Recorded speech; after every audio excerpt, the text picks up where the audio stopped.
दोस्तों, क्या आपने कभी सोचा है कि एक राजा भी ताज खो सकता है? बर्गर किंग एक समय मैकडोनल्ड्स का सबसे बड़ा प्रतिद्वंद्वी माना जाता था, लेकिन अचानक हुआ कुछ ऐसा जिसने पूरी दिशा बदल दी। साल 2020 में बर्गर किंग की अमेरिकी सेल 5% कम हुई, जब बाकी कंपनियां बढ़ रही थीं। ये आंकड़ा बहुत कुछ कहता है। शुरुआत में बर्गर किंग की पहचान फ्लेम ग्रिल्ड बर्गर से सिखाती थी कि स्वाद और ऑथेंटिसिटी सबसे ऊपर है। लेकिन समय के साथ मैनेजमेंट बदलती रही और ग्राहक कंफ्यूज होने लगे। ब्रांड कंसिस्टेंसी गायब हो गया। 2000 के दशक में बर्गर किंग ने एक रिस्की स्ट्रैटेजी अपनाई, युवा दर्शकों को एजी एड्स से अट्रैक्ट करना। उनके बिजार मैस्कट द किंग ने अटेंशन तो खींची, पर कस्टमर्स को ब्रांड आइडेंटिटी पर डाउट होने लगा। जहां मैकडोनल्ड्स निर्धारित टेस्ट, हाइजीन और कंसिस्टेंट मेन्यू दिखाते रहे, वहीं बर्गर किंग बार बार एक्सपेरिमेंट्स करता रहा। कई सीईओ बदले गए, लेकिन विजन स्थिर नहीं रहा। हर नया नेता सिस्टम को फिर से शुरू करता रहा। साल 2010 के बाद सोशल मीडिया की दुनिया में मैकडोनल्ड्स और वेंडीज राय बना रहे थे, लेकिन बर्गर किंग पीछे रह गया। फिर आया 2012। बर्गर किंग ने अपने मेन्यू को अप टू 30 नए आइटम्स से एक्सपैंड किया, पर हमें टेस्ट फेमिलियर नहीं लगा। ग्राहक कंफ्यूज्ड हुए और लॉयल फैन बेस डाइल्यूट होने लगा। कंसिस्टेंसी का अभाव साफ दिखा। उन्होंने टेक एडेप्टेशन में भी देरी की। जब बाकी ब्रांड्स ऑनलाइन डिलीवरी इंटीग्रेट कर रहे थे, बर्गर किंग लेट दे। भारत जैसे बाजारों में भी लोकल टेस्ट के उपयोग में कमी रही। पनीर और स्पाइसी ऑप्शंस देर से आए।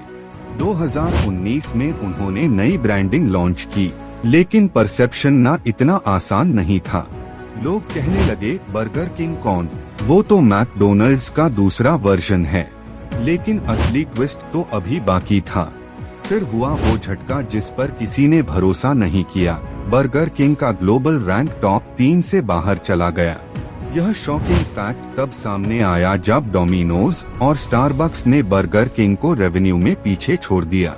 एक समय का फ्लेम ग्रिल्ड ये राजा फिर से अपनी पहचान ढूंढने लगा। 2022 में उन्होंने डिजिटल किचन्स और सस्टेनेबिलिटी पर ध्यान देना शुरू किया। उन्होंने प्लांट बेस्ड वॉपर लॉन्च किया ताकि हेल्थ कॉन्शियस कस्टमर्स को वापस लाए। लेकिन मार्केट ट्रस्ट रीगेन करना आसान नहीं होता। बर्गर किंग के लिए ये वेक अप कॉल बना कि ब्रांड कंसिस्टेंसी और इनोवेशन साथ चलनी चाहिए। आज भी बर्गर किंग दुनिया के 100 प्लस देशों में मौजूद है, लेकिन ग्रोथ पर सवाल कायम है। उन्होंने अपने विज्ञापन टोन को फिर से होलसम बनाने का प्रयास किया। सीख साफ है, एक स्ट्रॉन्ग आइडेंटिटी खोना आसान, पर वापस पाना मुश्किल होता है। बर्गर किंग ने सिखाती कि सिर्फ स्वाद नहीं, कंसिस्टेंसी ही असली ताकत है। जब ज़ाहिर हुआ कि हर गिरावट एक सबक होती है, तभी ग्रोथ का नया रास्ता दिखा। बर्गर किंग ने फिर से खुद को रिसेट करने की कोशिश की। उन्होंने डिजिटल एप्स और लॉयल्टी प्रोग्राम्स को इम्प्रूव किया ताकि ग्राहक जुड़े रहें। लेकिन सवाल अब भी वही है, क्या वो फिर से बाजार के राजा बन पाएंगे? ब्रांड हिस्ट्री बताती है कि ग्राहक का विश्वास रिटर्न करना सबसे मुश्किल काम होता है, पर जर्नी चल रही है और उम्मीद बाकी है। ये कहानी इस बात की सबसे बड़ी याद दिलाती है कि बदलाव की दिशा सोच समझकर लेनी चाहिए। बर्गर किंग एक उदाहरण बना। ग्लैमर के पीछे ग्राउंडेड रियलिटी को मत देना। कई बार फेम से ज्यादा स्टेबिलिटी जरूरी होती है। उन्हें समझना पड़ा कि कस्टमर्स सिर्फ डिस्काउंट नहीं, ब्रांड स्टोरी चाहते हैं। बर्गर किंग ने अपनी स्टोरी टेलिंग पर फोकस करना शुरू किया। उनके नए कैंपेन ने लॉयल्टी और लेगेसी दोनों को रिवाइव करने की कोशिश की। ग्रेजुअली कस्टमर्स ने उन्हें फिर से मौका देना शुरू किया।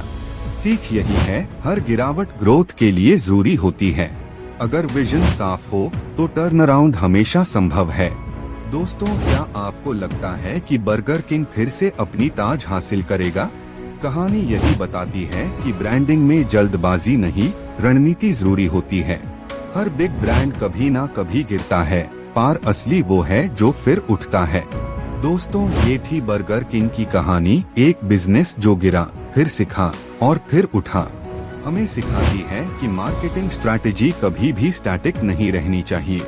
फिर से मिलेंगे अगले वीडियो में एक और बिजनेस केस स्टडी के साथ।